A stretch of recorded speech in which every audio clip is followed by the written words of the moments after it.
না হয়ে থাকে, তাহলে আপনি ওই দিন লাস্ট একটা প্রোগ্রামে আমি দেখেছি আপনি বললেন যে আমি সময় টেলিভিশনে 10 জনের একটা লিস্ট ধরাই দিয়ে, মানে আপনার ইয়াটা ছিল 10 জনের একটা লিস্ট ধরাই দিয়ে আমি চলে আসছি। তার মানে আপনি ক্লেম করেছেন without any proper supporting detail claim. আপনি কিন্তু ক্লেম করেছেন যে হাসনাত আব্দুল্লাহ 10 জনের একটা লিস্ট ধরাই দিয়ে চলে আসছে। এখন এটার সাপোর্টিং ডিটেলটা কি, মানে আপনার কাছে কি প্রমাণ আছে এটা আমি যে 10 জনের লিস্ট ধরাই দিয়ে চলে আসছে? আমি এএফপি রিপোর্টটা পড়েছিলাম, সেখানে আপনি 10 জনের কথা বা 5 জনের কথা বা 8 জনের কথা বা হয়তো 10 জনের কথাই আমার এখন মানে এএফপি রিপোর্টের মধ্যে বলা হয়েছিল যে হাসনাত আব্দুল্লাহ গিয়ে সময় টেলিভিশনের 10 জন সাংবাদিককে চাকরিচ্যুতি করার কথা বলেছেন। আমি তারপরে দেখেছি যে আপনি একটা ফেসবুকে স্ট্যাটাস দিয়েছেন, সেই স্ট্যাটাসের মধ্যে আপনি বলেছেন যে আপনি এর মধ্যে যান নাই, আপনি যাওয়ার পরে 5 জনের চাকরিচ্যুতি করা হয়েছে এবং সেই 5 জনের চাকরিচ্যুতি করার ব্যাপারে আপনি আপত্তি জানিয়েছেন। আমি আবারও বলতে চাই যে আপনি 10 জনের লিস্ট ধরাইছেন কি 5 জনের লিস্ট ধরাইছেন? হ্যাঁ, 5 জনের লিস্ট ধরেছেন, সেটা আমি বলি। আপনি ওই জায়গা থেকে খালেদ ভাই বক্তব্যটা ভাবে আসে না, আপনার জায়গা থেকে যেভাবে আসছে সেটা হচ্ছে এএফপির বরাতে হাসনাত আব্দুল্লাহ গিয়েছে, ব্যাপারটা এমন ছিল না, বরং আপনার জায়গা থেকে আপনি হচ্ছেন পার্সোনালি ক্লেম করেছেন আমি 10 জনের লিস্ট ধরাই দিয়ে চলে আসছি। এই ঘটনা যেহেতু খালেদ মহিউদ্দিন মানুষের ওনার কাছ থেকে এই ধরনের বক্তব্য আসে যেগুলো হচ্ছে আচ্ছা ঠিক আছে, যারা অংশগ্রহণ করেছে আমাদেরকে ব্যক্তিগতভাবে আহত করি। কারণ কারণ এই 10 জনের লিস্ট যদি সময় টেলিভিশন যে ধরনের গুন্ডামি করেছে, এই গুন্ডামির বিরুদ্ধে, এটা সাংবাদিকতা করে না, এক ধরনের গুন্ডামি করেছে, আমরা সেখানে কথা বলতে গিয়েছিলাম ফ্যাক্ট বেসড জার্নালিজম, যেটা যে জার্নালিজমের জন্য আপনারা হচ্ছেন এত বছর ধরে ফাইট করছেন, যে জার্নালিজম আপনারা দেশে থেকে করতে পারেন নাই, আপনারা বিদেশে চলে যাইতে হয়েছিল, সেই জার্নালিজমটা সময় টেলিভিশন এক ধরনের গুন্ডামি করেছে, সেটার বিরুদ্ধে কথা বলতে গিয়েছিলাম। কিন্তু আপনি যেভাবে বললেন যে আমি 10 জনের নামে চলে আসছি, এটা খুব, এটা বাস্তবতা বিবর্জিত একটা তথ্য খালেদ ভাই। এটার কোনো ধরনের বাস্তবতা না থেকে আমাদের আপনাদের জায়গা থেকে আপনি তো অবশ্যই প্রশ্ন করবেন, আমি প্রশ্ন উত্তর নিব, আপনার সবগুলো প্রশ্ন উত্তর দিব। সেটা হচ্ছে আমরা প্রত্যাশা করবো আপনাদের জায়গা থেকে যেন বস্তুনিষ্ঠ সাংবাদিকতা, যে সাংবাদিকতার জন্য খালেদ মহিউদ্দিনরা বছরের পর বছর ফাইট করে যাচ্ছে, সেই ধরনের সাংবাদিকতা, ক্ষমতাকে প্রশ্ন করার সাংবাদিকতা অব্যাহত থাকবে। তবে সেটা যেন ক্লিকবেট জার্নালিজম না হয়, যেমন ক্লিকবেট জার্নালিজম, ব্যক্তিগত ক্যারেক্টার অ্যাসাসিনেশন জার্নালিজম যেন না হয়। আপনার কথা কি শেষ? আচ্ছা, আমি একটু দুইটা জিনিস একটু ক্লিয়ার হই। এক হচ্ছে যে আপনি সেইখানে সময় টিভির গুন্ডামি প্রতিরোধ করতে গিয়েছিলেন, রাইট? আমি যদি আপনার কথা ঠিক বুঝে থাকি হাসনাত, আপনি সেখানে সময় টিভির গুন্ডামি প্রতিরোধ করতে গিয়েছিলেন, রাইট? সময় টিভির গুন্ডামি না, দেখেন সময় টিভি, আমি বলেছি সাংবাদিকতা নামে যে ধরনের গুন্ডামি করেছে গত দীর্ঘ একটা সময়, ব্যক্তিগত ক্যারেক্টার অ্যাসাসিনেশন করেছে, আমি একটা করে শব্দ ব্যক্তিগতভাবে ধরে আব্দুল্লাহ, জনাব আব্দুল্লাহ, আপনি অনেক ব্রিলিয়েন্ট, শার্প। আমি একটা করে আসি।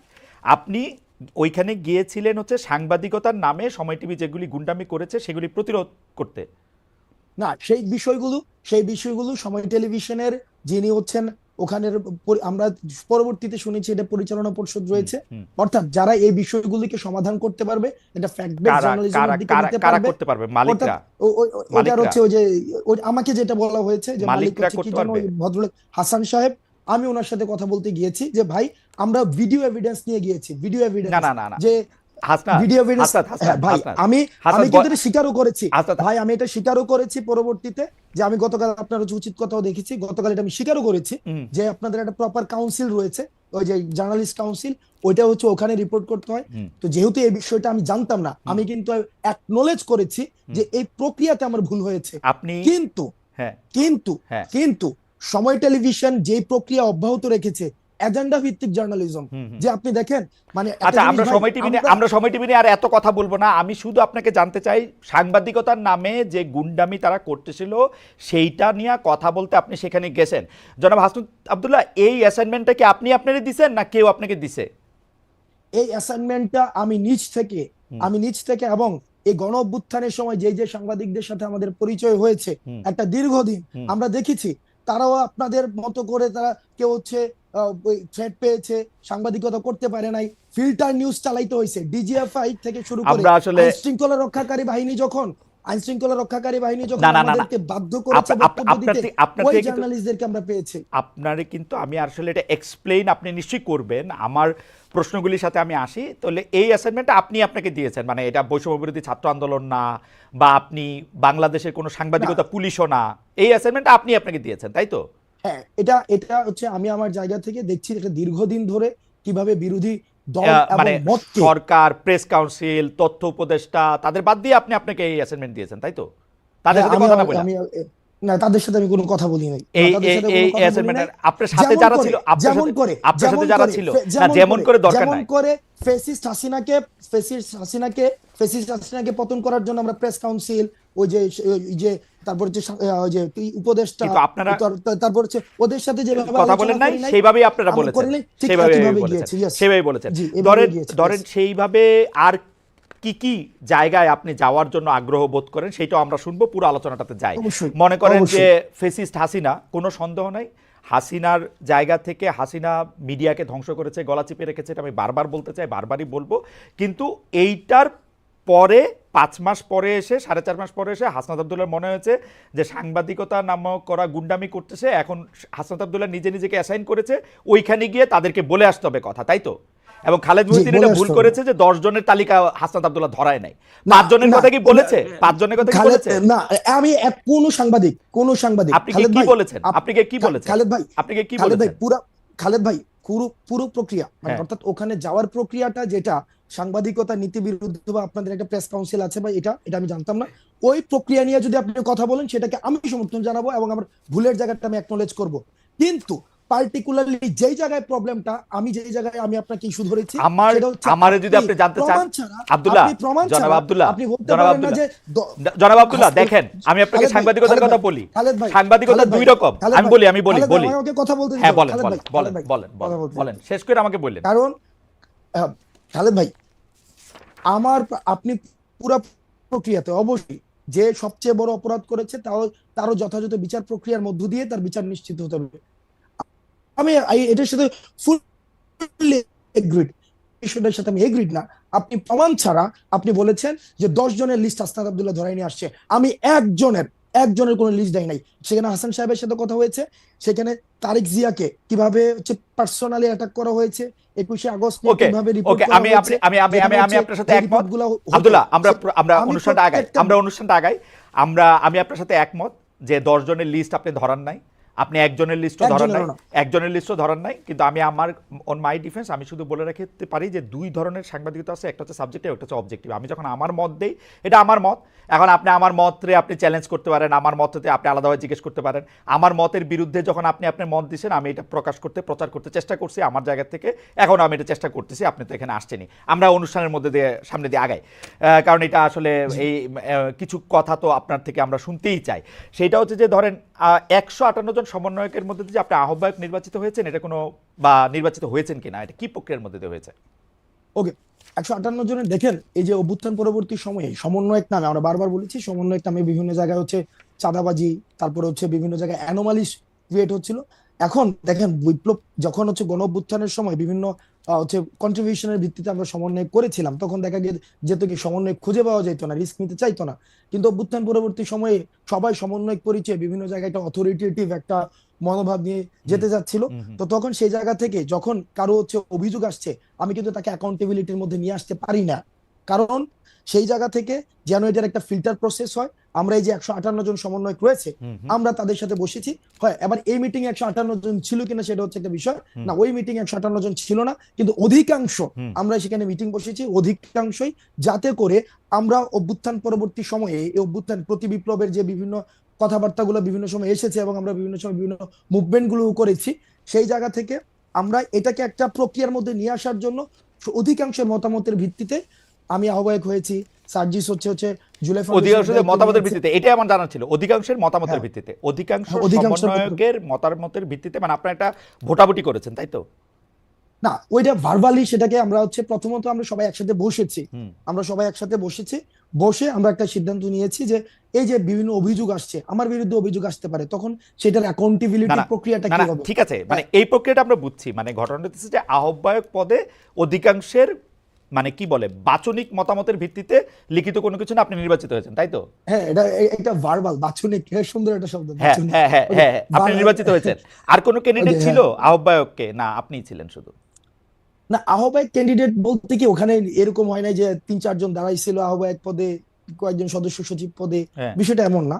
বিষয়টা হচ্ছিল এরকম যে কে হইতে পারে, হুম কে হচ্ছে এখন কাকে আমরা দায়িত্বটা দিতে পারি, হুম হুম সেক্ষেত্রে বেশ কয়েকজনের নাম আলোচনায় আসছে। হুম আর আমার আমার নামটা সেক্ষেত্রে অনেকে অপোজ করেছেন, আহসান ভাই হওয়া উচিত না। হুম। অনেকে বলেছেন আহসান ভাই, বেশিরভাগ বলেছেন আহসান যাই ভাই হোক, হওয়া একটা মানে উচিত। মোটামুটি তো একটা এই যে মোটামুটি একটা আলোচনা, কথা, তারপর হচ্ছে যে একটা আলোচনা, একটা বাচনিক সংলাপ, এগুলির মধ্যে দিয়ে এটা হয়েছে। থ্যাংক ইউ, আমার আর কিছু জানা নাই।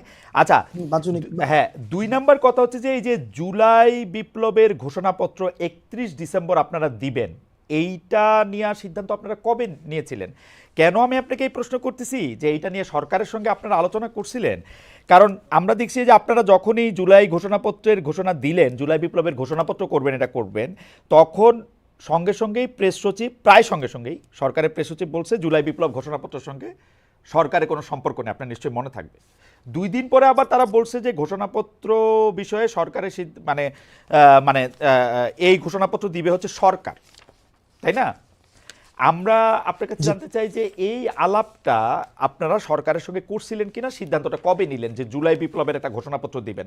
আমরা একটু আলোচনার স্বার্থে জুলাই বিপ্লবের ঘোষণাপত্র কেন প্রয়োজনীয় সেইটা নিয়ে পরে আলাপ করি। মানে আপনার সিদ্ধান্ত কবে নিলেন এবং সরকারের সঙ্গে আলোচনা করছিলেন কিনা? ওকে, তবে আমি বলার সময় হচ্ছে আমি একটা, মানে এই সব ইন্টারফেয়ার করেন, আমি মানে ইন্টারফেয়ার করলে সেই ক্ষেত্রে বলতে অসুবিধা হয়। হ্যাঁ। মানে আমি জাস্ট একটু অনেকক্ষণ ধরে বলবো না। একটা আমার বিষয় হচ্ছে যে আমরা কখন প্রয়োজনীয়তা বোধ করলাম যে এই যে জুলাই গণঅভ্যুত্থানের একটি ঘোষণাপত্র প্রয়োজন, আমরা তখনই যখন দেখলাম যে মিডিয়াতে একটা আওয়ামী সিম্প্যাথি ক্যাম্পেইন শুরু হয়েছে। খালেদ মহিউদ্দিন ভাইদের মতো মানুষও দেখলাম যে বিচারকে এক পাশ ডিঙিয়ে সেখানে হচ্ছে, বা অন্যান্য পুরা একটা সব জায়গায়, বুদ্ধিজীবী পাড়ায়, মিডিয়াতে, তারপরে হচ্ছে রাজনীতিবিদদের মধ্যেও দেখেছি যে আওয়ামী পুনর্বাসনের একটা প্রক্রিয়া বা একটা সিম্প্যাথি ক্যাম্পেইন শুরু হয়েছে। এবং এই গণ অভ্যুত্থানকে বিভিন্ন জায়গায় ডিজোন করার একটা প্রক্রিয়া আমরা দেখেছি, ইনিশিয়েটিভও দেখেছি। এবং এটা গণ অভ্যুত্থান হয় নাই, সেখানে জাস্ট একটা মানে এমন ভাবে বলা হয়েছিল, আপনি যদি দেখেন ইন্টারন্যাশনাল অনেক মিডিয়াতে ফ্রেজিংটা খেয়াল করবেন, সেখানে বলা হচ্ছে পলিটিক্যাল আপহিভাল। তাহলে political upheaval, political uprising and revolution, তাহলে এটার ইন্টেন্সিফিকেশনের মধ্যে কিন্তু একটা পার্থক্য রয়েছে। এবং একটা দেখেন, আওয়ামী লীগ দেশ থেকে চলে গিয়েছে, কিন্তু তাদের যে ন্যারেটিভ সেলগুলো রয়েছে, তাদের যে কনস্পিরেসির যে হচ্ছে কম্পার্টমেন্ট গুলো রয়েছে, এখনই কিন্তু সেগুলো বুত্থান যারা রয়েছে তাদের ইন্ডিভিজুয়ালি ক্যারেক্টার অ্যাসাসিনেশন করা শুরু হয়েছে। এবং বিতর্কিত করার জন্য প্রয়োজনীয় রাষ্ট্রীয় উদ্যোগের বিভিন্ন আয়োজন নেওয়া হচ্ছে।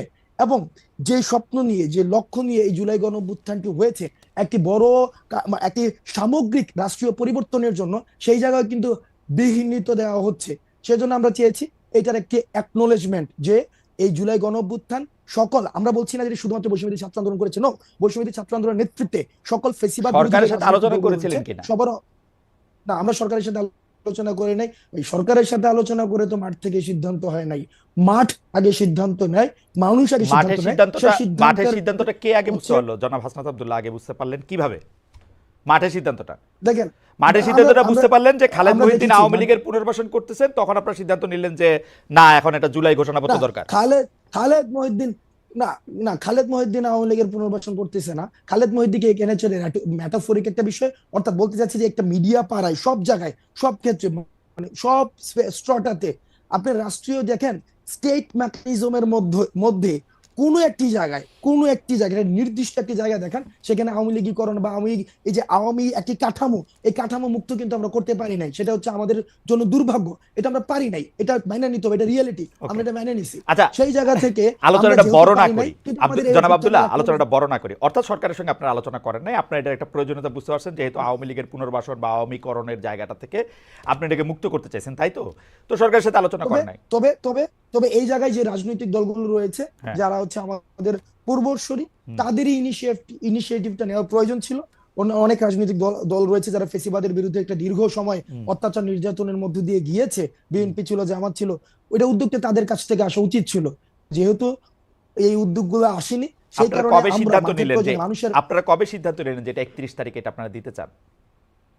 আমরা 24-এ এটা করতে চেয়েছি, কারণ এটা দীর্ঘদিন ধরে না না, আলোচনা এই চলছিল, সিদ্ধান্তটা এটা কবে নিলেন? 24-এ করবেন, ঠিক আছে, সিদ্ধান্তটা কবে নিলেন? মানে 28 তারিখ, 29 তারিখ, 27 তারিখ, 26 তারিখ, কয় তারিখে? এটা এটা এটা হচ্ছে আমার প্রথম